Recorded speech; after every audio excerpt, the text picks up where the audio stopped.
What it is, Vator Games in the building. My peeps are here. Let me make sure my levels are clear. Didn't mean to make a rhyme, but I seem to do it every time. Yo, my peeps in the building. All right, all right, that's looking good there. Let me know in the chat if everything is nice and clean. Woo! I love it, guys. I love it. Daniel, gotta shout you out. Thank you for being this week's first. Smash that like button. Danny, what it is? Hello, Vader. And then we got, I'm gonna call you Prith. What it do? Thank you for tuning in. YSK. Actually, I'm gonna do YSK. Thanks for tuning into the show. Okay. Like always, we got a lot to talk about. We got a lot to go over. Let me know what you thought of the intro. I still need to clean it up. I don't know what's wrong with my software. Some of those videos aren't rendering properly, so I have to go back in the lab and clean that up. But I hope you're enjoying that intro. Get everything popping. A nice transition. YSK says everything is fine. Good looking out. We got Franklin. Let's go. How's it going? It is going well. It is going absolutely well. Now, we do this every week, and I got to ask for the new faces, the new people in the chat. If you're new, you know what you have to do. You got to hit that subscribe button so you know the next time I go live. All right, obviously, because I'm not always going to have the scheduled once a week. Sometimes there'll be bonus shows. Sometimes I might be doing some collabs with True City Fan, Gundalorian with regards to our channels, and all of us are going to be live at once. But also, Vator Games is also my Twitter handle. So please follow on Twitter. So follow me on Twitter. That way you'll know when I happen to be on another show, like The Mancunian Way, a show that I do with Martin, which I will be doing later on today. And you have to, if you're watching this on a replay, on video on demand, on a rerun, hit me up in the comments. Let me know of some of the topics that I talk about, and then let me know what you think of the show. I'm always looking to improve. Now, you see it right there. You see the list. My topics are going to be discussed. That's nice and easy. You kind of even see that on a thumbnail. If you follow me on Twitter, you know what's going to happen today. And then on top of that, what I've been trying to do, and it's becoming more and more difficult because there's amazing content online, but I'm trying to be in a nice sweet spot to give that city content. All right. I know there's some panel shows, I know there's some conversations, but let's be real. A lot of these panel shows don't have a city representative. They don't have someone talking about the club. Pardon the special effects back there. The light is going through my screen, but we got to deal with it. Now, before we actually get it popping, we got to have a proper intro. We have to have a proper intro. Let's run it.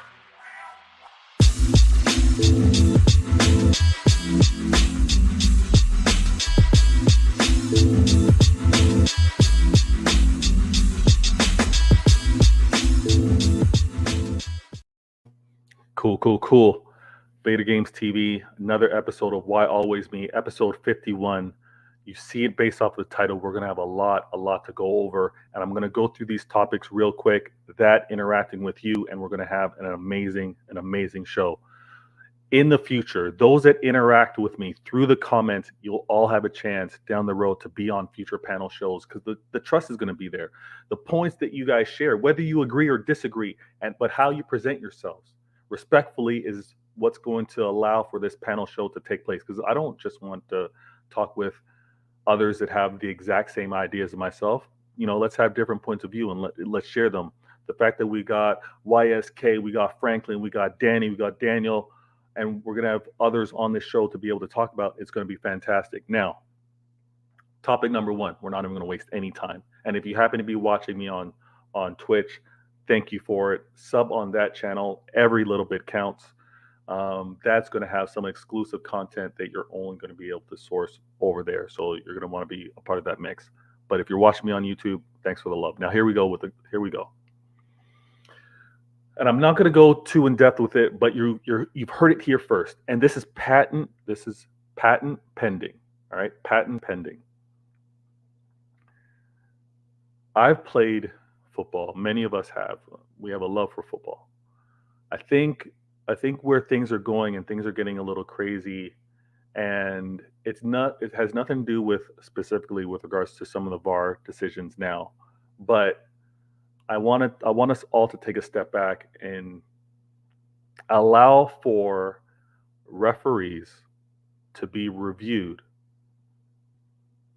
for the humans that they are, for the point of views that they have. All right. The VAR upgrade, the Vator VAR upgrade, my suggestion here, patent pending, is that a referee, a linesman, an assistant ref should be truly judged on what they're able to see. All right. Let's say on average, they're 6 feet tall. Linesmen are obviously on the side of the pitch. The referee's in the middle. There's only so much that they can really see. And again, they only have a certain vantage point. We played the game and we didn't expect eyes in the sky. We didn't expect multiple camera angles to be judging the game that we played, to be looking at essentially more than where the ball is, in all fairness. But when you have the linesman, when you have the assistant refs, and you have the referee themselves, realistically, there's 3 viewpoints that are happening on the pitch, right? Linesmen are supposed to be monitoring last player. They're supposed to be monitoring the ball, the flight of the ball, as well as timing offsides in that position, last man and things of that nature. The referee is obviously responsible for where the ball is, players to it, challenges, and collisions, as well as handballs, right? All that stuff. But they can only see what they can see. What I'm proposing, patent pending, Vator VAR. Vator VAR would be until contact lenses show the recording, like in Black Mirror, and that's another thing. We won't go that far. But we've seen the Google lenses, right? I'm suggesting that not the eye in the sky, not the multiple cameras, but cameras be placed on lenses. And I wear glasses, you can see. But referees should be wearing lenses, and the camera should be from that vantage point. That would be a true representation of what the ref can actually see in the moment of play. All right? The ref isn't 10 feet, 12 feet tall. The ref isn't at a different position for where play is happening on the pitch. Neither are the linesmen, right? They're with the play. I find that the fans, casual, hardcore, are getting a little too extreme with how strict they're judging some of these refs based off of what they're able to see in real time. They don't have the vantage point of the crazy angles, of the multiple angles. They have what they see from their vantage point. On average, let's say 6 feet tall, if I'm being generous. That's how the game was played. That's how we enjoyed it. Let's not get so computerized, so modern, where it's going to be other angles or it's going to be 360 cameras that are kind of recording what's happening here. That's not realistic. So I think we all need to dial it down a little bit, dial it down. And I know I'm talking futuristic, Minority Report, Total Recall. I'm out in the future right now with what I'm suggesting, but let's take a second and think about it. Like, let's really think about it. Like, should the game not remain from a human perspective, from a person perspective? Because the same way the game was refereed when we were kids, when we were played, it should be the same way now as professionals, because that's how it was learned, that's how it was developed. Let me go to the comments real quick. We got a few shout outs. We got Big Morgan in the building. It's your Irish cousin. What it do? Thanks for tuning in. I don't know Big Morgan. I don't know if you saw. I think maybe it might have been on Martin's show, but the football team, the football club that I played at, and it's still ongoing. I don't play because of timing, but we were called the Black Irish, our squad. I'll show you the logo next week. I think you'd like it. Ali in the building. Yo, Big Morgan goes, why not have computer make the line? I'm saying computers making the lines then takes the game away from us. It's going to be crazy, but I'm trying to suggest something that's more natural, more human. Big Morgan, even cricket is better in technology than football. I get all that, but if we're requiring referees to be making calls, the calls need to be made from their point of view. How is it that they're going to be relying on camera placement and tech within the stadium that may not be consistent from stadium to stadium, right? And I'll admit, I need to go a lot deeper with regards to VAR, but I know patent pending, Vator VAR would be revolutionary. Vator VAR would be revolutionary because we'd see exactly what the refs are seeing, and I'm talking about the ref on the pitch as well as the refs on the side, the assistant refs. It would be fantastic, and then we would truly understand the ref made this call because, hey, body angle, players in front of him, this is what he was able to see. Handball, do we really judge it? And again, I think it's bringing the game back. It's bringing the game back from all these computerized technological decisions. Oh, respect Big Morgan. There we go. I love that team. Now, that's my Vator VAR patent pending suggestion with regards to in pitch, on the pitch decisions. Are we really going to look for a sport to be monitored, to be refereed, to be judged on with multiple camera angles 10, 12, 15 feet in the air? I don't know how realistic that is, and again, it's taken away from how the game has been played, has been learned. Big Morgan goes, can I buy 50% of Vator VAR? Vator VAR, you know what? Maybe I need to do a Dragon's Den to pitch my idea and look for some investors. But you've heard it here first. Vator VAR lenses on referees for that proper vantage point. Ali goes, do you think computer robots that are programmed instead of referees could be good? I don't think so. Ali, I think there's a certain touch to the game. The game isn't letter by the letter. Imagine even how stoppage time would be monitored, right? Imagine how continued play, right? You know, the ref allowing play to continue after a foul. Imagine how all those things would be judged via a computer, a robot, right? It would be crazy. It would be crazy. And I think even if it came down to a robot trying to judge intent, right? With regards to fouls, like a player committing a foul, would the robot be judging height of a player's foot, height of the player's head, if it happened to be a high foot? Is it judging the angle of the cleats to determine cleats up? There's way too much. I think the human aspect needs to be there. And what I'm suggesting, Vator VAR, patent pending, would be the most humanized way of VAR taking place within the game. Hope you guys enjoyed that portion of it. Um, Vator VAR is the upgrade to VAR, patent pending. It should be coming to our game very soon. I need to get it into some test markets first, but you've heard it here. Let me know what you think. Guys,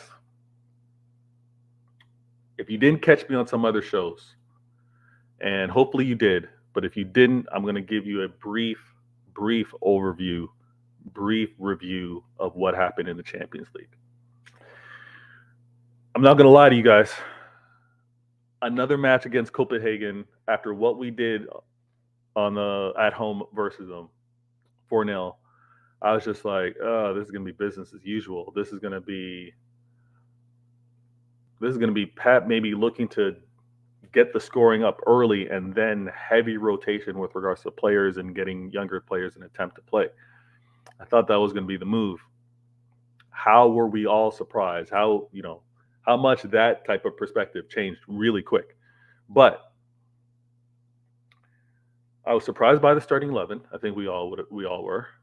I still didn't have any concerns whether we would win that match based off of that starting 11 because of what we saw against Copenhagen.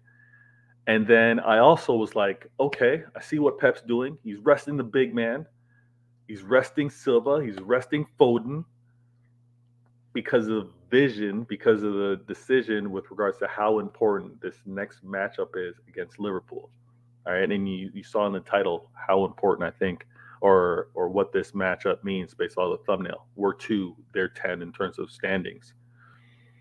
But I thought Pep was like, you know what, this upcoming match against Liverpool Premier League is more important, or has more importance because of what we've already done in the Champions League. Okay, not surprised by the starting 11.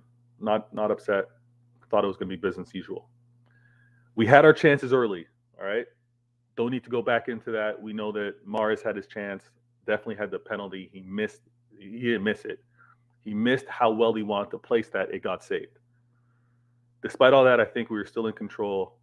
And then, unfortunately, we are put in a bad spot. I still have to go back and watch what was the result, or what were the actions that made Sergio Gomez have to make that defensive play and essentially pull the last man down. Him doing that brought us down to 10 versus 11, all right? Or man down playing without Gomez. I think Pep showed that he trusted the players to have to play through that, still get a result. Even later in the game when he did make the subs, I think it was also more so to not allow any mistakes to happen and actually lose that match. But he didn't put on the gunners, the gunmen, I should say, the trigger men, the guys that were going to go and put out those goals. I think Pep was like, you know what? I'm gonna trust the players on the pitch to have to go and get me a goal, but I'm not bringing out any heavy hitters. Not mad at that. And it turns out that even despite that result and what happened with the tie versus Dortmund and Seville, that we've already qualified. Now, what needs to happen for us to be top of the league? Still games to be played. Got to play against both of them. But we're in. We're good. What we showed, okay, the fact that we were outnumbered 10 versus 11, but now not outplayed was fantastic. Absolutely fantastic. We as fans need to go and look and honestly put a lot of trust in these players because of what they did. And I know it wasn't against the best competition, but it was adversity that they had to play through. And it's those type of experiences that are going to be needed, that are going to be leaned on later in this year, whether it's going to be the Premier League, whether it's going to be Champions League. So I love how they played despite it. We were outnumbered, but we were still dictating play. We still had the majority possession. We still had more shots taken, more shots on target. I'm absolutely happy with that.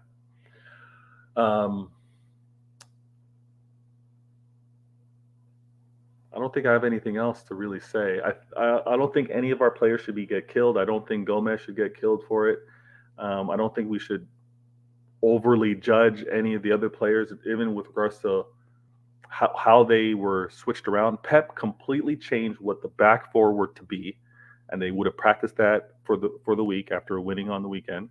They would have practiced that, and then he switched it up completely. Cancelo went from being right back over the left back. Akanji went to being the right back. There was a lot of changes, but and I really love how they performed, how they played through it. Let me go to this comment. Ali goes, you should write books and articles. It would be really detailed ones and good reads. Yo, Ali, I, not to geek out a little bit, but I do encourage everyone, and it doesn't matter how often you read, how often you write. I would encourage everyone, have a notebook right by your bedside. Keep it in your knapsack. Just have it with you. I'm not saying a diary, but I do encourage you to have a notebook so you can jot down the craziest ideas that come to head, maybe some of the cool memories that maybe come down. Just write it down. You'll be surprised how cool it is to go back and reflect on it. Similar to when your phones probably give you those notifications on pictures taken almost a year ago, and you're able to like look back and remember, and it takes you back. It's kind of like a time machine. The notebook can do the same, and you can actually hold on to and develop some really cool ideas. If you're entrepreneurial in spirit and you have ideas, business ideas, it's also a really cool thing to do. Big Morgan, Grealish is no big game player. He faded away. I think the circumstances of that game, Big Morgan, was why he faded. Everyone had to clock a lot more miles, a lot more kilometers based off of being a man down. And really, I think across the board, everyone that started, all the players that started that game, I think they kind of just got into cruise control a little bit, unfortunately. And I mean, they're all human. I can understand them dialing it down a little bit, knowing that overwork for this game. Let's get this tie, and let's pursue. There's more importance on winning every match within the league as possible versus having to win every match in the Champions League. Big Morgan goes, what does Grealish do for 100 mil? To list everything that Grealish does would be a tough one, Big Morgan. On the pitch, I think what he does not show up on the stats. And I know that might sound like a cop-out, but I love how he's drawing fouls, even in that game against Copenhagen. I love how he's drawing fouls. I'm actually curious, Big Morgan, maybe you can tell me. He's drawing so many fouls from the same player often, and I don't understand why the ref doesn't do more than call a foul. Like, there's not a warning, there's not a card, and I find that a lot of these defenders give Grealish that extra kick after he's given the ball, after he's passed the ball off, and it goes unaddressed by the refs. But I do think that Grealish is going to be extremely, extremely important. Maybe he's not going to be the key starter for us often, but when he comes on that pitch, I think he's going to be hugely impactful. Hugely impactful. It's just not showing up in the stat sheet. Outnumbered but not outmatched. Our game against Copenhagen, we're obviously still top of that group. We've qualified for the knockout rounds. We're going to see what it is moving forward. Now, you know what? Actually, I should try and do this too. Let's see here. Where is it? Yeah. I'm going to do this. Vator games. So I'm doing my best to try to have a clean transition. I'm working on it. Again, the support that I'm getting from all of you watching live, watching on demand has been great. The comments, I respect those as well. I love to interact with it. But I want to talk about this next. I want to talk about the next thing, which is Haaland. It's Haaland. You know what? Yeah, let's talk about Haaland, and then I'm going to talk about the goal tracker. But Haaland can inspire a generation of fans. I don't think that does that comment need to be challenged at all? Like, is there any doubt with regards to Holland being an inspiration for fans? And when I say fans, I'm not just talking about City fans. Holland will inspire a generation of fans, period. Not just City fans, fans, football fans. I think he's also going to attract fans that are probably not even like hardcore fans of the sport. I think that's how crazy it's going to be. Um, Let me look to do this as well. I think I've been slipping with how I with my notifications when I actually go live. So I want to do that. Bear with me. We are live.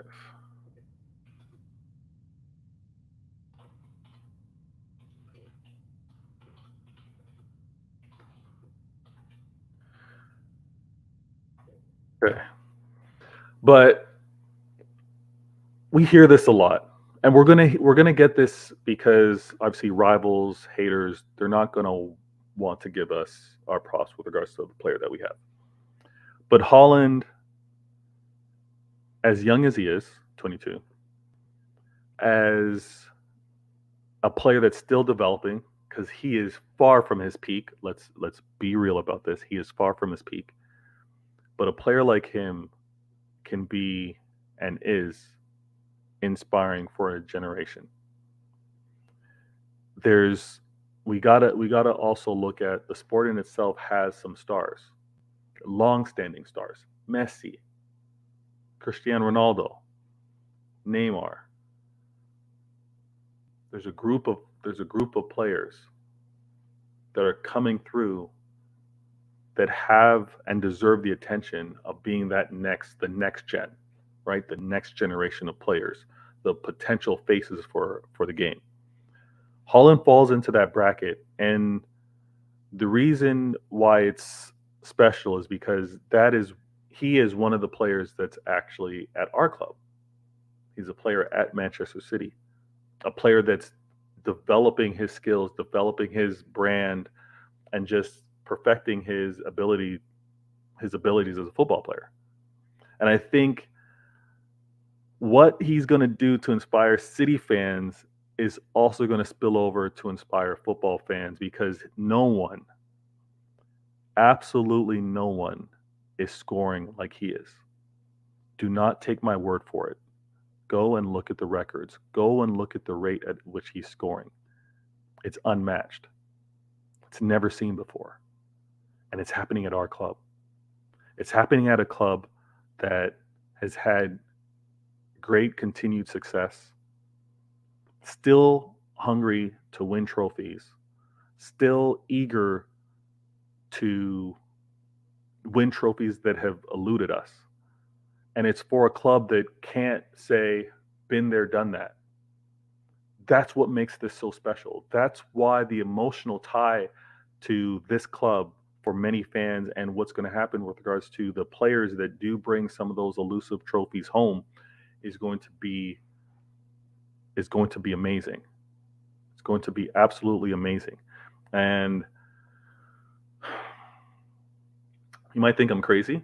You might think that this is just a City fan being super hype, but Haaland and his scoring ability, Haaland and his pace, Haaland and his power, Haaland and his vision, Haaland and his skill set. It's different. And the fact that he's able to pull on skill sets, or he's able to pull on examples from greats. Someone is at my door. I will be right back.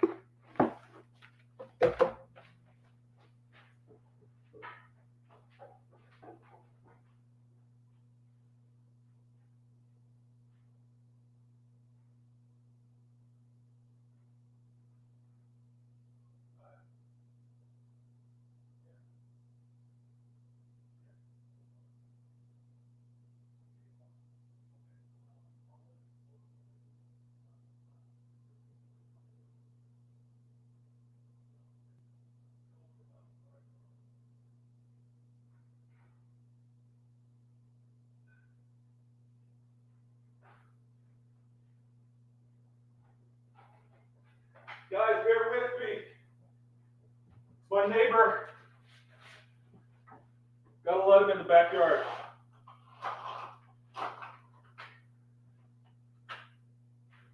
Trying to be a good neighbor here.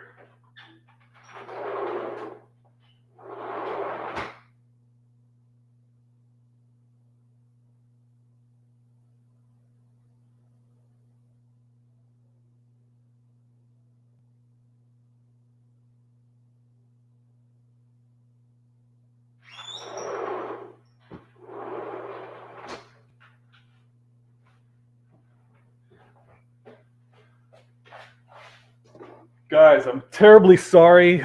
Can't believe it. My neighbor is installing, or he's got a internet service, and there's changing things up. He needed access to my backyard. Apologies for that.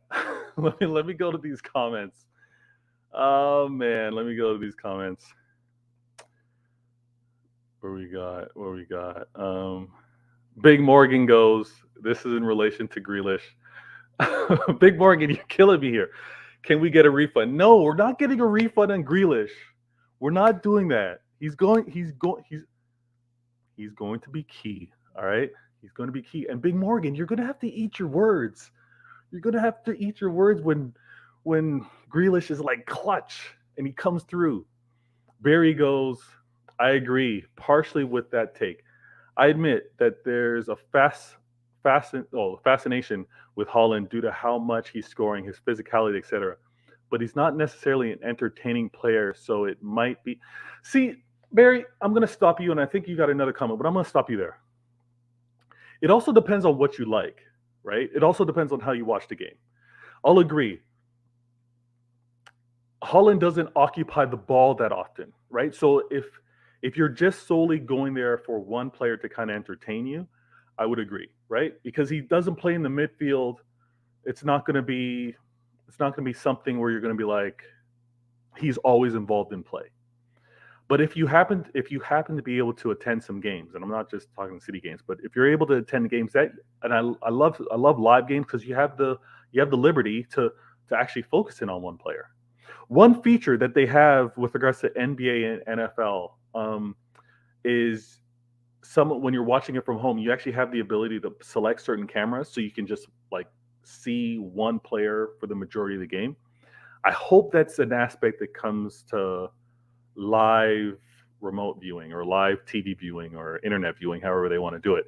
Because when you do look at his movement as a player, when you look at what he's doing as a striker, and it's different. It's different, and he's learned from the best. He's learned from players that are constantly moving. Those have been the players from the best defenders that have said they're the most difficult to guard and stop.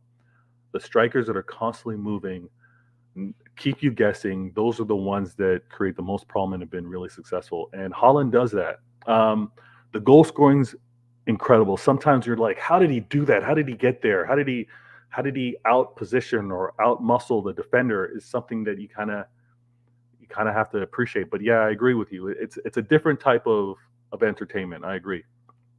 True City fan goes, just got home. What's up? True City fan, my guy, if there is, and you let me know down the road if there's ever, actually today, even if it's possible, I know you just got home, but if there's ever a jump on the panel conversation you want to be a part of, we can make that happen, my guy. Nah, I didn't have to walk away, man. It had nothing to do with you guys. My neighbor literally was knocking on my door. I let the first knock go because I was like, oh, maybe a shipment came, and they kind of give that notification. The second one, I was like, damn, I gotta deal with this. And my back gate was locked, so unfortunately that was the case. Barry goes, I'm a little ticked because a guy like Vinny is a guy that inspires more players to be like him, and his impact can be maybe greater than Haaland to a certain degree. Ball playing, players that are majority on the ball, players that kind of have that flair, yeah, they're going to get the majority of the attention or maybe inspiration. But and sometimes it's the story that's told off the pitch, right? It's about how the player has developed their skill, what the players has to overcome. But I agree, the ball playing ballers, right? The players with the tricks, the players with the speed, the players that have the ability to kind of like undress defenders and kind of have that flair, Yeah, they're going to be in some of those reoccurring highlights.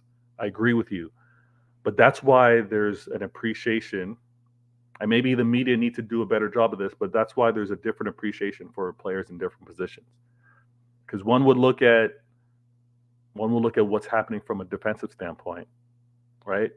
You could look at some of the greats. You can look at what Diaz did for us a couple of years back. You could look at what Laporte's doing. You could look at like how they're able to kind of shut things down, and that has an appreciation. No, it's not going to get crazy attention because they're defenders. What KDB was doing with regards to not only his passing, tying the league record, but what he was doing scoring wise, I think 15 goals last season. You're like, love to see it because the ball is with him often. Haaland is showing mad proficiency. Doesn't need many touches, doesn't need to be involved that much, but how he is involved without the ball is where it is special. And I also want to emphasize this, and the reason why I think it's generational is that players can realize that they don't have to be like Vinny. They don't have to be like Mbappe. They don't have to be like Messi in terms of like speed wise, right? Ball control wise. There may be players that realize based off my size, my stature, based off of maybe a certain skill set, strength, that they can play it differently. And I think that's what he's going to inspire. I hope that's what he inspires, because arguably some would say there aren't many players like Ibrahimovic, right? Tall at that striker position. You look at what Haaland's doing, and I'm not putting them in the same category, but I'm saying in terms of the stature of a player, the stature of a player, body size, height, it doesn't have to be automatic. You're probably playing at defense, you're probably a defender, you're probably a keeper, right? He can inspire players as they continue to develop their skill set, that they can be in different positions. And I'm amped. I'm amped for what Haaland's going to be for City. True City fan goes, Vader needs a commercial for these moments. You know what? I need to go. I thought the exact same thing, because I was going to put down starting soon, but I was like, nah, it's not starting soon. I need a be right back, but I need a be right back with some highlights. Maybe some clips of me being on True City Fans channel. Gundaloring with pitch points, McKinney away, like just some panel shots. You know what I'm saying? I think that might be hype. I'm gonna get you. I'm gonna get you, Patrick. Franklin goes, I don't know, but in my opinion, Haaland will be at the top of the game for a long time than Mbappe, because he relies a lot on his pace, and he will slow down. And there's years, and as the years go by, his technical ability won't be enough to prolong his peak. I agree, Franklin. I agree. If Mbappe is relying too much on his speed and power, pace and power, and again, he is skillful. He is skillful. But if that is part of his game that he's going to rely on too much, the game will get past him. Same goes for Vinny. Same goes for any player that is actually very quick. And we've seen this with Hazard, right? Players that kind of lose that quickness, whether it's due to injury or due to age, you have to rely on your skill set. And maybe your skill set actually has you move from that position, maybe to the middle of the pitch. You got to be able to adapt. We'll see. But I think Haaland and the decisions that he's been making, the fact that he took on the challenge to come to City, playing the Premier League, he's going to inspire a lot, because there's no denying that the most watched league is the Premier League. So if we want to just geek out and nerd out on numbers, the mere fact that most football watchers are watching the Premier League, Haaland's in the Premier League, Haaland's playing for City, arguably the best club currently playing. It's got a lot of eyes. He's going to be doing some things. Okay. Now, let me see if I can put this on screen. Let's see here. I want to do this. To Patrick's point, this is maybe where I need a little interlude set up here, but let me get this. I'm looking for my tracker.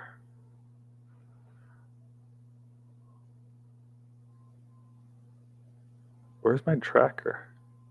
Oh, here we go. Did that work? Yeah. All right. So If you can see this, we've got it updated. Let me adjust my seating. Okay, we've got this updated. And thank you all for tuning in. If you're new to the channel, you know what you have to do. You gotta hit the follow button. You gotta hit the subscribe button. If you're not in the comments right now, got nothing true you want to say, hit the like button. And if you're watching it on a rerun, on demand, hit me up with the comments. Definitely hit that like button. I'm looking to grow, looking to get this channel to 200. I'm not there yet. So share this with a friend, share this with friends. Let's get to 200. Now, you see the updated predicted goals. I thought it was also important to now put down the assist tracker. All right, those are assists to date. It may not show up fully on the screen, but those are assists to date. Okay, and goals to date. Haaland, 15. Oh my gosh, 15. And what is it? 9 games. Crazy, right? 15 at 9 games. We got Foden, who's doing his thing with 6 goals. I think since last week, Cancelo would have contributed to the goal tally, right? Am I missing anyone else? And Mahrez is on the goals. Does Mahrez only have 1? Yeah, Mahrez. I think Mahrez only has 1 because the other goal was in the Champions League. Correct me if I'm wrong. But we got the goal tracker, and right now City is at 32 goals. We updated the goal tracker from 100. We thought we were going to score 100 goals this season to 120. All right, we've updated that to 120. 9 games into the season, 32 goals right now. Let's just double that. So we're going to say in another 9 games, we're now going to be at 64 goals. Not even halfway through the season, we're going to be at 64 goals. We're not going to change it. We're going to leave it because I think we're on a good pace. Haaland, Foden, KDB, Silva, they might change all that, but as of right now, we're good. I want to point out the assist tracker because I think the assist tracker is key. We need to put this on screen. We need to update this week by week. KDB, Kevin De Bruyne, 9 assists. 9 assists in 9 games. The record is 20. He's co-record holder with Thierry Henry. 9. This is getting smashed, right? I want to ask you, what do we think the total assist tally is? All right. What do we think we as a club will have assist-wise this year? If we're scoring 120 goals, how many assists are we going to have? Currently, we've scored 32. We're at 27 assists. Own goal in there, and obviously goals scored without an assist. But we're at 27. Let me know. I'm gonna adjust it based off of the comments on this show live or in the comments if you're watching this on a rerun. But we're going to have a expected assist tally. Okay, let me know what you think. But that obviously that record from KDB is getting slapped. That's getting slapped. That's going to be gone. All right. Now let's do this nice and clean. Let's do this. Let's go here. Oh, let me go to this comment before I do that. Addy goes, there's no way we keep our current rate of scoring, though. Oh, how did I miss these comments? Sorry, I don't know how I missed these comments. Big Morning goes, I thought that was Mr. Haaland at the door. You know what? Haaland does need to pay a visit because I've got some ideas for him. But maybe it'll just be an email or a phone call. But yeah, we got some things to talk about. You know, I'm an ideas guy. True City Fan goes, if you need backup, I'm at home today, bro. Send that link. Oh, my guy, I'm gonna send you that for sure. Nice. Franklin goes, Haaland will slow down. But being a striker, pace isn't necessarily everything. Yeah, Haaland's pace will slow down, but he does a lot of things that's not like, it's quick, but it's not because of like speed. It's more because of reaction and quick decision making. All right. Addy goes, there's no way we keep our current rate of scoring. I'm going to have to disagree. I think there's going to be a spell where we might speed it up and slow it down, but I don't think it's going to be a steady rate. If you mean like a steady rate like this, I agree with you. But I think, Addy, I have to say this, man. I think some of the competition that may come into the games that are already mentally checked out, like they've already conceded that City's going to win, and we put up goals early, it might get ugly. It might get ugly because even when Pep subs on some of the players, like like Palmer or like Alvarez, you know what they're looking for? They're looking for their own goals, and the team's playing to score more. It's frightening. It's absolutely frightening. True City fan goes, Haaland is too young. Even at 27 years old, players are still fast. He is 22. Yeah, Haaland is just 22, man. That pace isn't going away anytime soon. Let me get Patrick a link because I definitely want to talk with him about these last two topics. Let me see here. How do I do that again? Oh, here we go.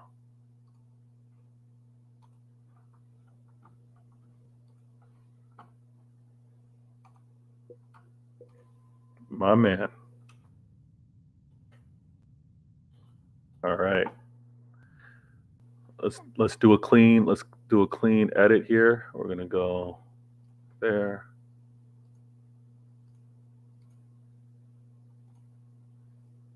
Vator games. Nice.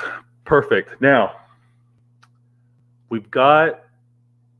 talked about VAR, patent pending, Vator VAR. We talked about that.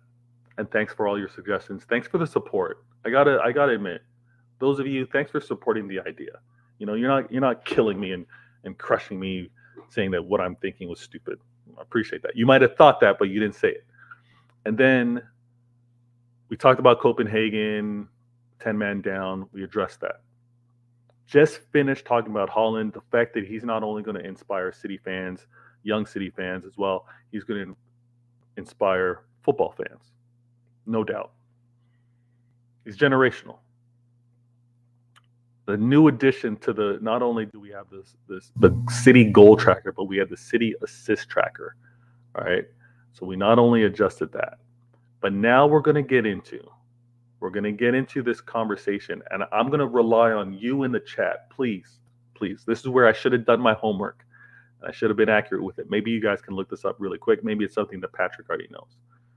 But this topic, and I'm going to put it on board, and I'm going to invite Patrick into the mix.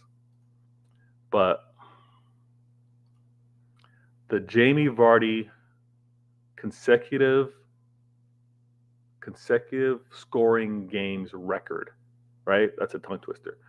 So Vardy has the most games scored in, the most consecutive games with a goal scored, and that's 11. Let me bring Patrick into the mix. Patrick, my guy, I see that you got that new logo. Patrick is involved with many shows. Subscribe to True City Fan, Football and Chills, and follow him on Twitter so you know what he's involved in. But he's a man with a lot of creative ideas. So yeah, what's up? Hey, I'm good, man. You're right. Yeah, I was trying to get my Bluetooth headphones seem to every time I get on the phone, I try to get on a show with somebody. The Bluetooth headphones don't sync together with the phone. Oh, that's weird. You sound clean now, so I don't know whichever headphone. Oh, I changed. I went to get one of my Beat headphones. Yeah. So anyway, man, how you doing, man? I'm enjoying the show. Very exciting, and very well organized. Oh, thanks, man. I've been messing around. I'm trying to clean things up. I had my intro, for whatever reason, my video rendering was not the cleanest, so I gotta adjust that. But yeah, you know what? I'm trying my best not to waste the viewers' time when they're tuning in live or tuning in post.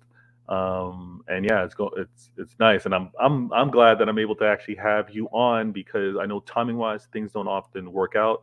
My schedule is always all over the place, but to be able to catch you after getting home, and I appreciate that, because I know you got family. And after a day's work, you kind of want to chill. But let's talk a little football. Um, Big Morgan goes, "Hi Pat," sees you in the building. He's giving you that love. Yeah, I don't what's know. up? What's up, Big Moment? What's up?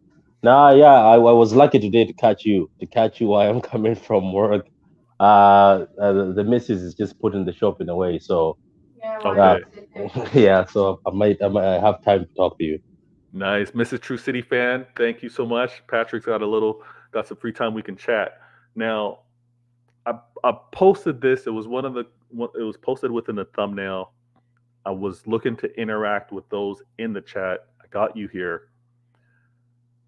There's the Jamie Vardy record of 11 for consecutive games scored. Okay, so when him and Lester and when Mars was over there, Conte, when they were doing their thing, he went for 11 games scoring, and they obviously had their title run that year. I wanted to ask the question, and I should have done my homework. Shame on me.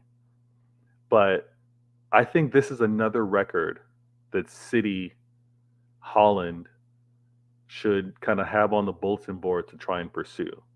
I don't know what we're currently at, but do you see Holland this season breaking the 11 games consecutive scoring record? The only game he what is my sound clear? Yeah, you're perfect. Yeah, you sound Oh, fantastic. Grant, thank you. Every time I speak in my headphones, I feel like I'm in a plane, so it's quite funny. So, No, you're good. look, let's calculate this. Let's just go. I don't know if you can bring the Mm, Haaland goal stats for the Prem. I don't know if you can check that, for the but Prem, yeah. Let me look that. he didn't score in one game. That was against Bournemouth, right?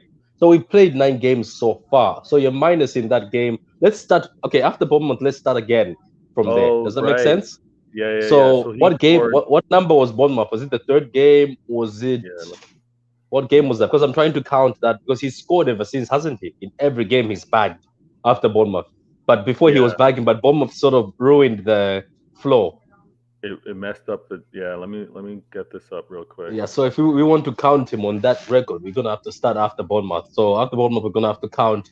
Obviously, it's one of the Prem. If it was overall, the guy has been backing non-stop. But anyway, so that's what I'm thinking in my head. I'm just trying to determine that how far away was Bournemouth. If Bournemouth was the third game, that means he scored in 2 games prior that, and Bournemouth was the only one he missed. So we can do calculations and just have the games he scored. We can start counting from there.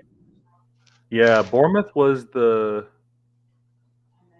Oh, lazy says the second game. Was Bournemouth that early?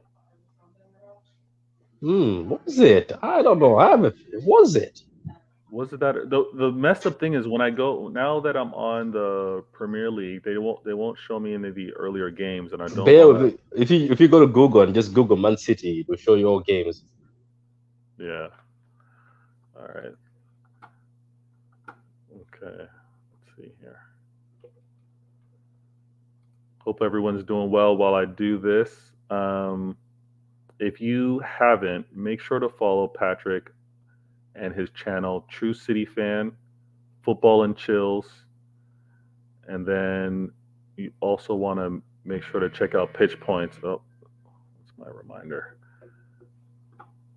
What do we got here?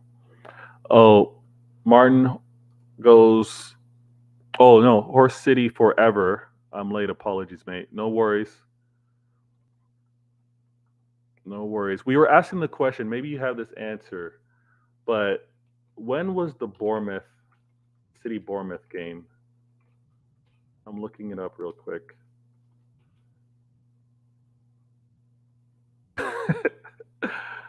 Manchester City pictures. All right, let's pull this up.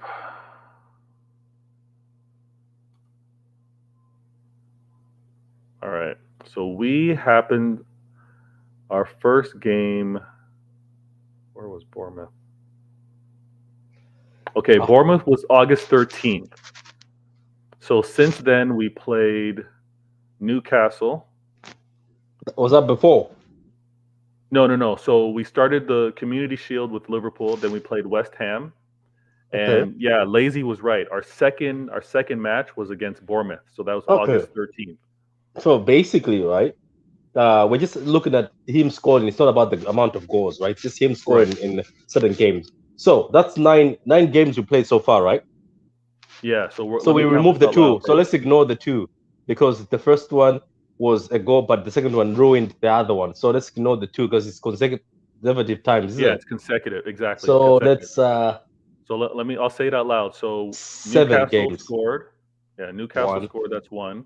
Yeah. Crystal Palace scored. That's two. Nottingham Forest scored. That's three. Aston Villa scored. That's four. Um, and then we got Wolves scored. That's five. Must be Un- 7. United scored. That's six. And then we got Southampton scored. That's seven. So it's 7. Seven. Holland is at seven right now. Four more. Four My more. peeps in the chat. Why isn't this talked about? Why hasn't this been talked about? Jamie Vardy, the 11 games consecutive goals scored, is in serious jeopardy of going down. This early in the season. This Very, early in the very season. bad, isn't it? This This is this ma- this is crazy. this man is coming to destroy people's dreams. Like when you sit at home, like say, I'm pretty sure Jamie Vardy sits at home. He's like, I scored in 11 consecutive games. What are you gonna Yeah. tell your grandkids now? Like it's I, gone. Even Aaron Shearer now, let's say he breaks the 34. That's what oh, he's been Salty holding on Alan to. Shearer. You're talking about Mr. Salty Alan Shearer. Yeah. So what's going on? Like these people? This is what they sit down and tell their grandkids, man. I'm the top goal scorer in the Prem. Son, that's what you have to work hard. Now it'd be like it's gone. You know what I mean? It's gone. It's this guy's gonna Oh, ruin my everybody. And now Thierry only holds on to the assist record because him and De Bruyne managed to tie. him and De Bruyne share Now it. De Yeah. Bruyne looks like he's gonna kill that. Man City's gonna kill a lot of people's dreams. We've already broken a lot of records already as a team ourselves. Yeah. Yikes. Absolutely yikes. Oh, we got hang fire. Let me switch to my main. No worries. Martin switched to his main account. The man Mancunian way. Again, I talked about True City fan, Gunnalorian, pitch points, and obviously football and chills. All part of the family. Make sure you sub, follow, and support the channels. My lighting is doing something funky with the screen behind me, but bear with Yeah, I thought something was burning. I was about to say what's burning behind the you. sunlight is coming through, but I can't. I'm not leaving the show again. I'm not going to leave the show for another time to adjust that. Maybe I'll just scoot over, and then I'll sit closer so my big head's blocking it. But let me go to Lazy Goes. He's breaking and creating other records. That's 100%. 100%. The low key, because right now it's low key. Us City fans, we're a humble bunch. We're not bringing this to the forefront. We're not talking about heavily. You've heard it here first. You've heard it here first. Me and Patrick, we're now talking about this Vardy record. It's going down. It's going down, and I believe that the players are focused on just making this a magical season. If you guys caught me last year, and if you haven't, shame on you, but you found me now. I was the best kept secret on YouTube. I still am. But I said, if Holland, if Holland comes to City, if Pep renews his contract, I was so confident to say that between those players and obviously the remaining players that remain here, City is going to give football fans the best season that any fan has ever had. I'm so confident that. I think what drives the players, what drives our manager, is just going to result in something magical happening, and we're witnessing it. We're witnessing it. So I'm not gonna deal too much with this, but this Vardy record, let's keep an eye on it because it's happening. It's happening. Low key, it's happening. All right, let me look at this. Lazy goes. He's breaking and creating other records. Oh, I talked about that. Let me now go to the other topics here,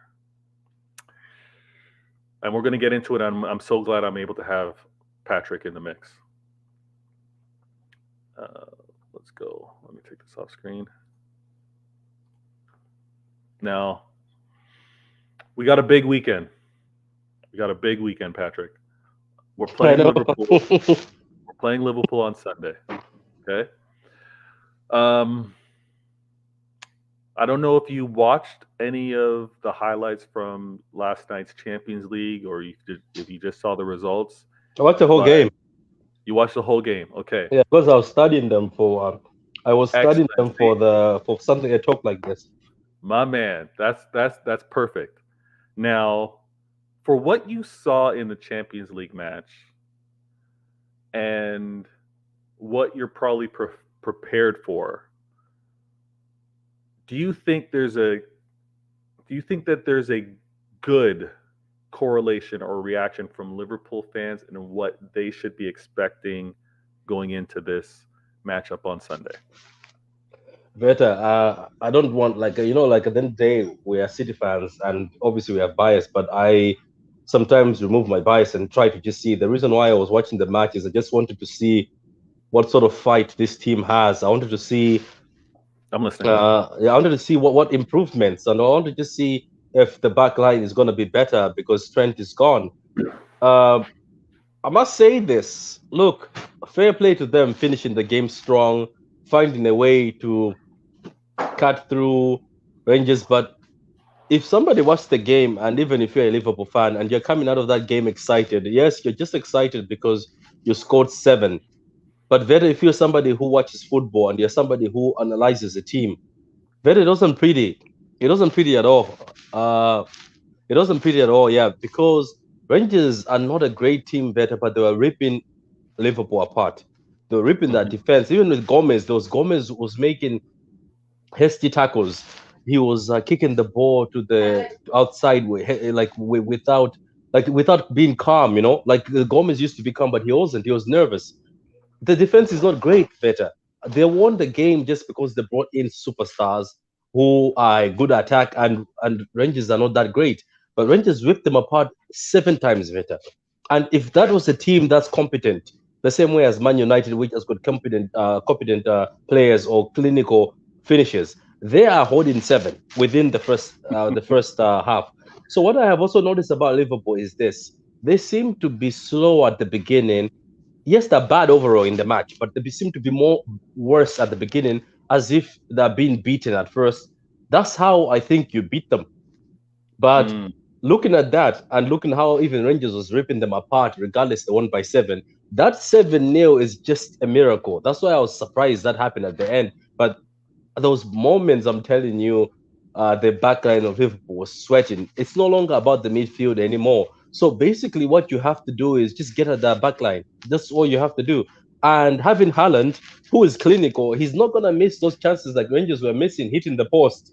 And yeah. like some guy, one of the Rangers players, failed to kick the ball in. There was a tap in. He tapped it straight. He just like when there's a tapping, you can put the boot through the ball, isn't it? Like the Yes. laces through Yeah. the ball. That's what they call it. He didn't do that. He just like as if he Yeah. thought He he just could tapped it. place it. Yeah, he just Yeah. tapped it. I'm telling you, Veta. This might bite me because obviously Liverpool, it's at No. No. Anfield. No. You No. know, Nothing. Nothing. refs. Refs might do this, might do that. But if refs on Sunday are doing the game proper, toe to toe, 90 minutes, if City come in seriously, these guys are not going to survive because I'm not just saying it. That defense and midfield is not great. They're just bad. Yeah. So look, regardless, fair play to Liverpool and respect to them for the 7. Maybe it might be a spark by beating somebody 7, but it's Rangers. Let's be honest. I'm gonna say this and better be honest. It's Rangers at the end of the day. And if it was a better team, I'm seeing Liverpool holding a draw or holding a 7 piece. Yeah, let me be, and I'm gonna address that. I just want to shout out Mancunian Way goes, okay, lads, got a scoot. Great show. Hit that subscribe button and share around both Beta Games TV and True City Fan, everyone. Thank you so much, Martin. We'll talk soon, my friend. Thank you. I'm I'm 100% with you, Patrick. And the thing is, I didn't get a chance to watch the game at the time that it was played. So I first watched the highlights and then I went back and watched it, right? And actually, to be honest with you, I haven't even completed the game. I just saw the first half. But what I saw from them was your you're not showing that you're a class above Rangers as I was watching the match. Like, to your point, Rangers had their chances, and if it was a club that had maybe a little more quality, and I'm talking about like entire team, like not the entire team needed to be higher in quality, but if those that were to punish them were just slightly better, Liverpool would have been in trouble, and they were in trouble for a portion of that game. The fact that they're not scoring first is something that they need to be concerned about. But then also, they would be quick to say they're losing matches based off of the midfield. Okay, they can have that position, they can have that belief, but I agree with you. Their defense is looking mad leaky, and it's looking leaky with players that they've relied on and said is their spine, is their backbone. Like, those are the players not coming through. And I'm, again, is it wrong for me to say that I'm confident going to the match? No. Do I expect it to be a slapping versus Liverpool? I won't go that far. But they don't look ready for what, as the best games that they played doesn't look like it matches up with the best games that we played. So it's going to be a wild one. I think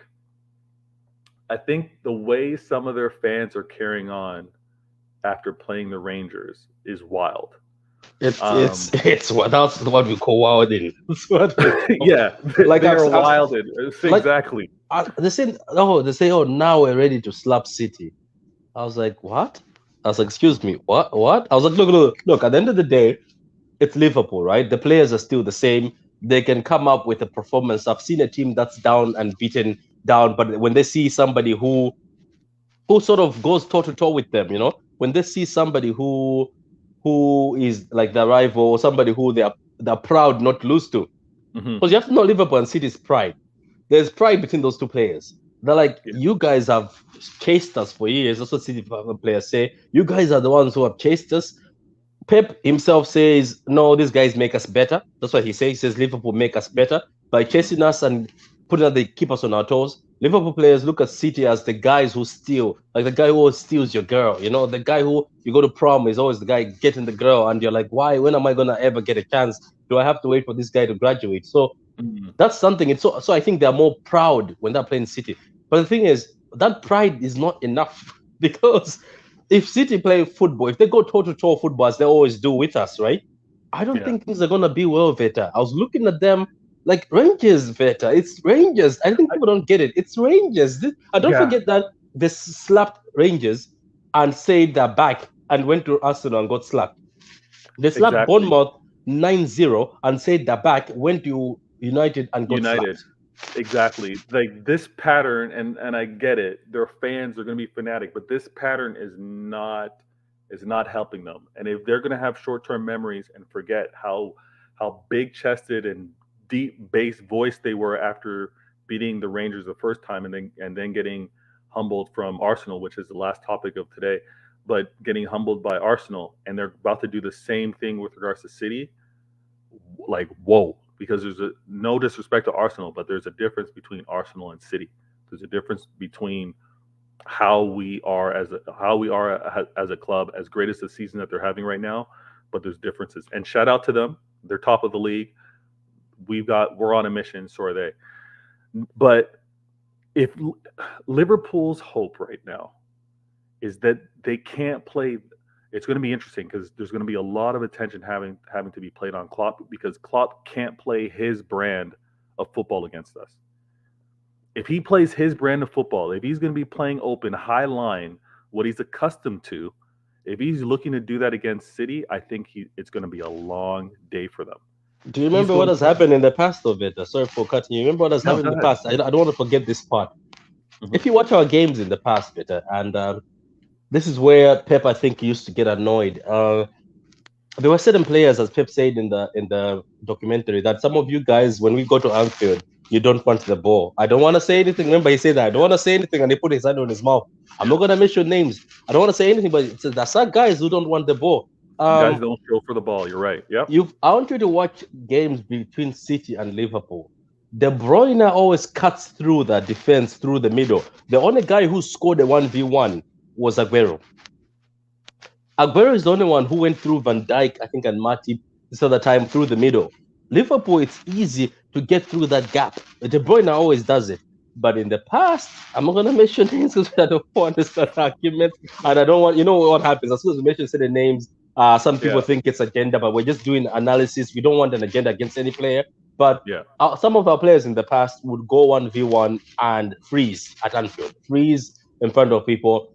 I can even mention Jesus. He was 1v1. Remember in the FA yeah, Cup or something, he was put yep. twice and he froze and he couldn't finish his dinner. So that's what if Klopp plays that high line again now,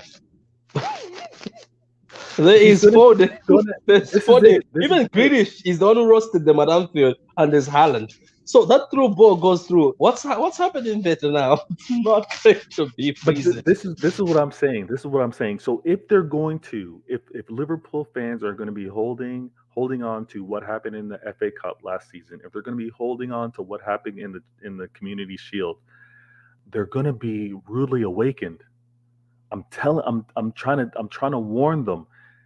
Klopp right now has to change what he's been doing because he can't play us the way he played Rangers. He can't play us the way he's played us in the past. If he shows us, if he shows us a high line, it is going to be a long day, and we're definitely going to go further in depth with regards to a review, or I should say, a preview of what's going into the match. I just wanted to point out that Liverpool has had two missions.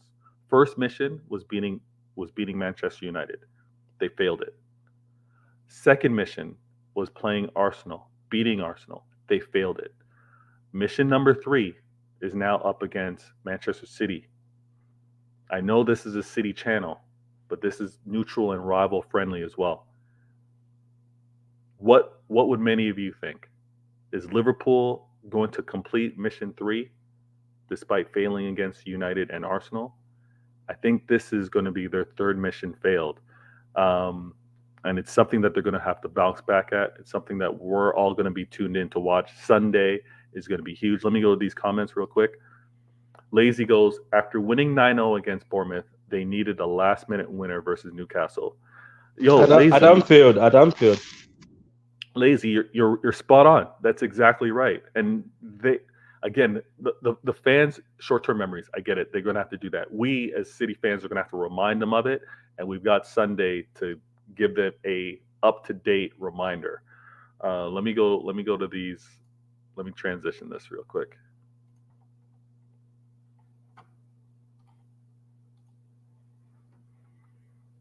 Okay, now last topic of the show.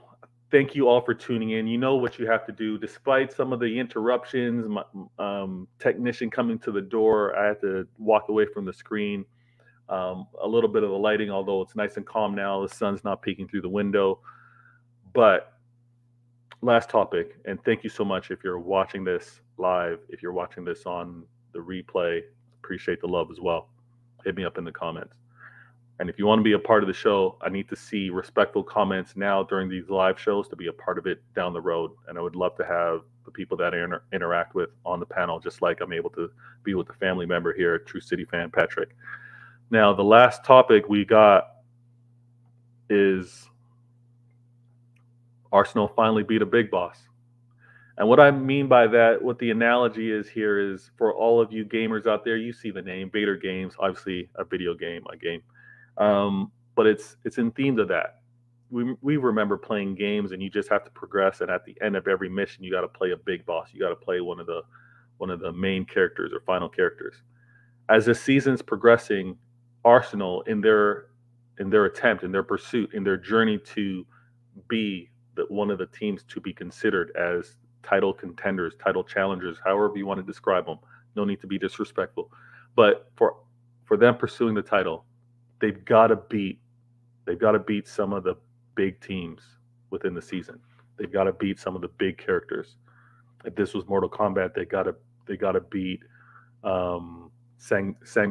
Although Samsung would be, yeah, Samsung and then the final boss Samsung would be Liverpool.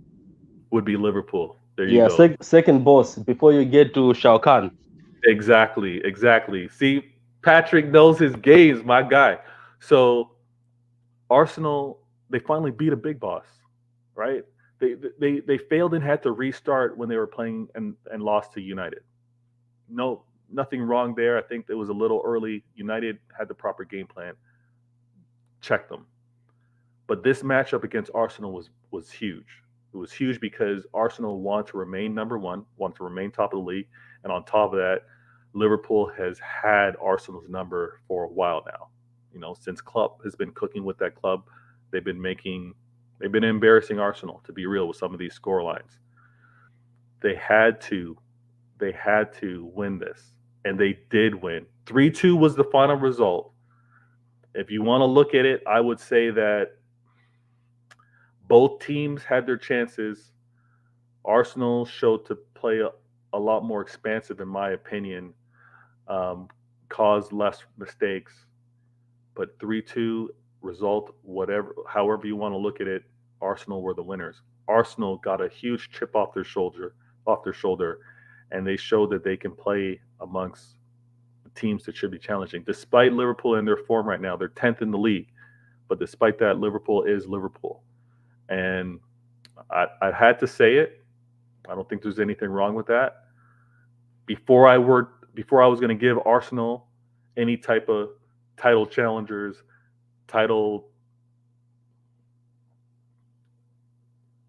title challengers for now. We gotta leave it that.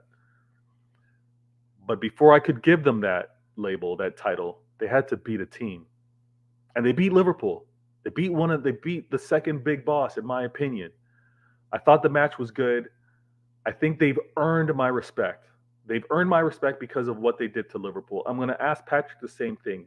Patrick, before going to this match, were you already saying, you know what, Liverpool's going to be in this mix, they're going to be challenging, or were you saying, I need to see more, and seeing more meant I need to see them beat Liverpool?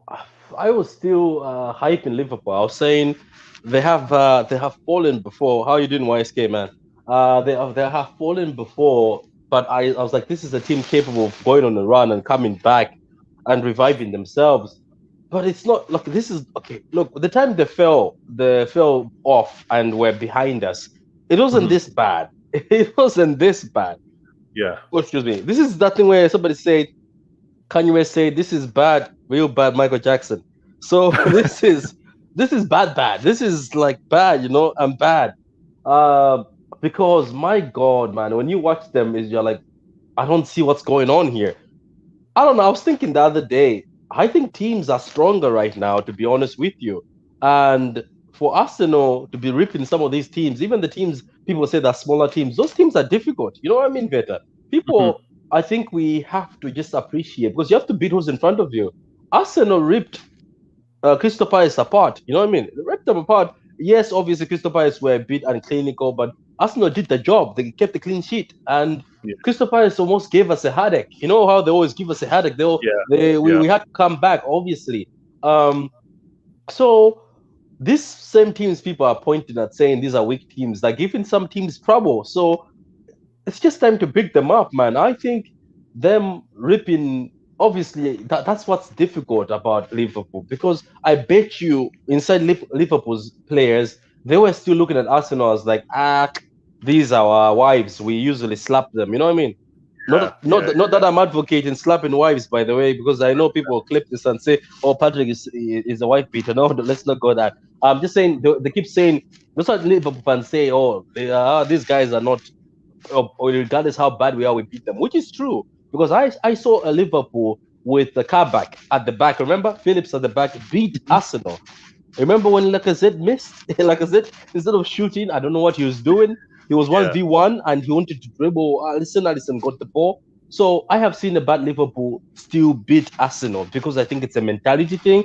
I think that's what Arteta was trying to do in the series, where all for nothing way he's got the Liverpool Anfield sound in the background as that training for Liverpool. And he kept on pointing at his head. I think he knew that Liverpool are in Arsenal's head. Same thing, I think City sometimes Liverpool get in our head, especially back in the past, because right now our results are good. If you see at Anfield, we've drawn a lot. And we Mhm. also beaten them 4-0 recently. So that's what I'm thinking. I think them beating Liverpool was a mind shift in their head. I think I right agree. now, who is there to stop them apart from City? Like they. I know they lost to Man United, but I think after beating Liverpool, they can also bring that. You see, the chests were more out after beating Yes, Liverpool. So I give respect to Arsenal man and Arteta. Uh, even if the four, this is my thing. Even if the four and the four to grace, because it's only 9 games, but the four to grace. But everybody was saying, let's wait till 10 games and judge them. Well, this week is 10 games. What are we saying, Vita? This week is 10 games. They're no, still that's going. exactly that's the thing. There's only so much you can be like, wait and see. We'll get it out of our system. I think player wise, I think fan wise, it didn't clock for them. They didn't realize that the badge, the the home grounds, seeing the red is going to intimidate anyone anymore. No one's looking at Liverpool like that. You have to go and play. There's no more, whether it was the fans or whether it was the club. There's no more aura. Like Van Dijk in his aura defending. The aura is gone. You actually have to play now. And teams that have come out and actually challenged Liverpool to properly play have been challenged and they haven't gotten the results. Like just this past weekend, they went up 3-2 and actually ended up getting a draw. Liverpool in the past wouldn't be like that. So they're getting punched back. The Liverpool bullies are getting punched back, and they're not dealing with it very well. I think Arsenal and for them, because again, the way the way Liverpool's chest is all big and bad after beating Rangers, Arsenal after beating Liverpool, their chests are big. Their voices are have a lot more bass, and deservingly so because getting um, they were getting humbled by Liverpool. I do want to point out that I wasn't giving Arsenal the respect until the respect was earned. I was not going to say that they're going to be challenging City by the latter stages of the season. I wasn't ready to say that they are going to be title contenders until they showed that they deserve to, until they showed that they've earned it. And beating Liverpool, as poor as their form is, yes, they're 10th in the league right now, as poor as it is, they've earned it. Arsenal have earned and should have earned the respect from others with regards to them and their pursuit of this 2022-2023 season. Let's see how long they can keep it up, but as of now, they've earned the respect. Um, Lazy reminded us, and I agree. Arsenal match is going to be key. It's now postponed. I'm not sure where that's going to fall on the calendar, but that Arsenal match is going to be big, as well as the Tottenham Spurs that got rescheduled. But that match at the Emirates did come down to the wire. I mean, I remember Rodri and that late goal and that celebration was key. We needed that. We needed that. It was vital for our ability to repeat as EPL champions. And I'm not going to forget that match. Players won't forget that match. So this season, it's on. It's on. A lot of narratives are going to happen versus this matchup. I wanna point this out. And again, if you're new to the channel, you know what you have to do. You need to subscribe. If you're new to this channel, you need to hit that like button. It is free. It is free, but it means the world to this channel and for anyone that's providing content because what it just triggers the Google, the YouTube algorithm to get this video out to more people. Yeah, I think a lot of people don't know the power they have. They have a lot of power, especially people watch YouTube. Like that like button has the power. Like myself, before I started doing YouTube, I didn't get it, I didn't understand it. But the thing is, it doesn't even matter about like views or how many views somebody gets. It's the likes. I didn't know that's what's important. Like if somebody likes your video, if you like somebody's content, you're actually getting it to a higher space when it's saved, when the video is saved, it's there. You know what I mean? Like let's Hmm. say for instance, when you do a video on a Man City preview with let's say Copenhagen or Arsenal or Barcelona, when the likes go, when people are asking for a like, it's not like they're just trying to bother you. You've got so much power as somebody who watches YouTube. that as soon as you hit that like button, that video goes to the top of being searched. You find somebody with 2 million views is underneath you, but just because you've got likes, you know what I mean? Yeah. Like that stuff is powerful. So that's the only thing people like we ask for. It also motivates YouTubers for them to come back. Like people like Veta. Like for me, when I got in touch with Veta Games, I remember I told him that I've never seen somebody who does something different like this Mm. deserves you to like it. And I used to be one of the guys who used to watch Veta and just like you. I used to not press the like button, but I like your Yeah, content. I I didn't know. press the like button, but I like your content. But I didn't know that there's an importance. I'll be like, some people are gonna like it, not me. So anyway, yeah, that's it, man. That's all I wanted to say. You've got No, the power in your no, that's hands, perfect. guys. That's perfect. Big Morgan goes, I like before I comment, chaps, and I appreciate that, Big Morgan, to what Patrick was describing, and it's something that's there's no rule, right? When you first turn on YouTube or when you're watching videos, they don't tell you, go out and like the videos or like the content that you come across and the importance that it has. Maybe that would help. But if you're tuned in right now, you're watching. The reason why the like is hugely important for a channel like mine and a channel like Patrick's. As I'm slowly growing the channel, I'm trying to get to 200, and obviously the goal is beyond that. But as I try to get to 200 subscribers, with you liking it, it does a few things. It reminds the system of the content that I'm making for you guys to actually for more of it to be put in front of you. That's one thing. And then two, it also reminds others that like football content or like this type of stream to actually come through it with regards to the searches, like Patrick mentioned. So I thank you all. I thank you all for hitting that like button after this stream. If when I see 10 plus likes, I'm ecstatic. I'm not within the hundreds. I'm not at those views or those likes yet, but I appreciate that what I'm saying and the panelists that come on and the conversation that we have, you guys are liking it. Always looking to improve this channel. The bells and whistles and some of the graphics that I'm going to do, I'm always going to work on that and make it nice and clean. But I'm just trying to do something a little different. And to Patrick's point, for me, when I was just getting one or two views on a video that I posted at 10 p.m. my time out here in Toronto, which was mad late in UK time, and I'd wake up the next morning and I saw that 4 people watched it. I was tripping out. I was like, okay, cool, let me stay at it. So the likes mean a lot now that when I look at these videos and I see people actually watch it, but not only did they watch it, did they like it? It helps as well. So thank you guys and girls so very much. Big Morgan goes, cheers, you're professional and unique. My guy, Big Morgan, thank you so much.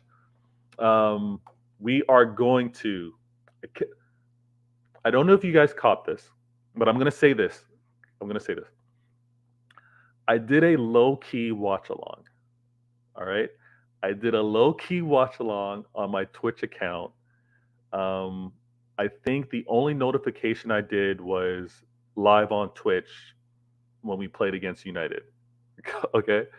So I didn't tweet it. I didn't do anything major. And the reason why, and you guys are going to laugh at me, you're going to think I'm a clown, but I didn't want to jinx.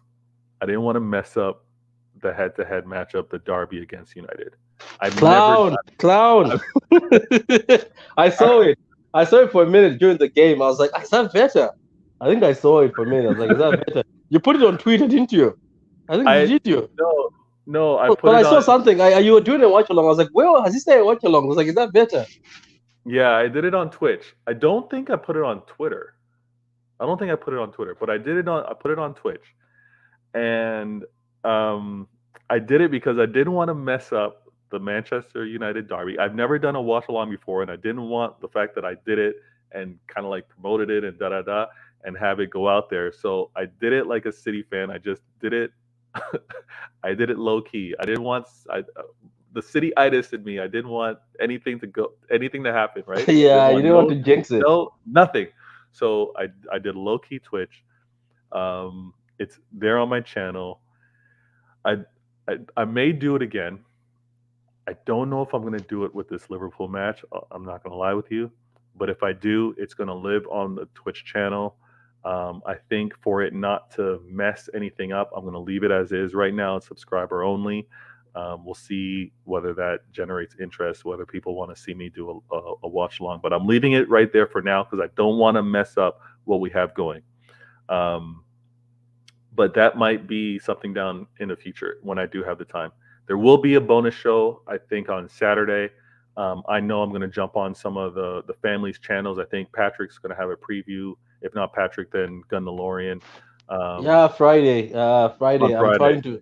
I'm trying to get a few Liverpool fans, Oh, but right. they Yeah. all seem to be very occupied with Yeah. so they're giving me times that I don't know, because if I do it that early, the times they're giving me, you might be available, but Gundo might not. So I don't know. We'll sort it out anyway. At the end, most times when I don't get somebody, we just end up doing it ourselves, Yeah. So we'll see anyway. I've already started been getting bookings. Liverpool fans saying, "Are you gonna come through?" So I was like, "Well, I was just about to ask you the same thing anyway."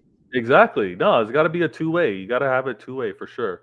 Or if you end up doing the preview, they have to do the post view, right? It's got to be something where it's going to have to be mutual. But I'm with you. If the Big Morgan knows exactly. If the timing is kind of crazy, I'm gonna do my best to be there. If the timing is a little too early for some of the other guys, because I won't leave you solo. But yeah, make sure to tune in everyone to True City Fan and Football and Chills, and obviously follow us on Twitter because that's when you're gonna know what's coming through. There's gonna be a bonus show on Saturday. Believe me on that one. Not sure in what capacity, but I'm gonna do something on Saturday because I'm gonna have to get these nerves out. And obviously the match is going to be played on Sunday. YSK goes, all Liverpool fans are occupied, probably don't want to come on video. It's kind of messed up, but I think you're right.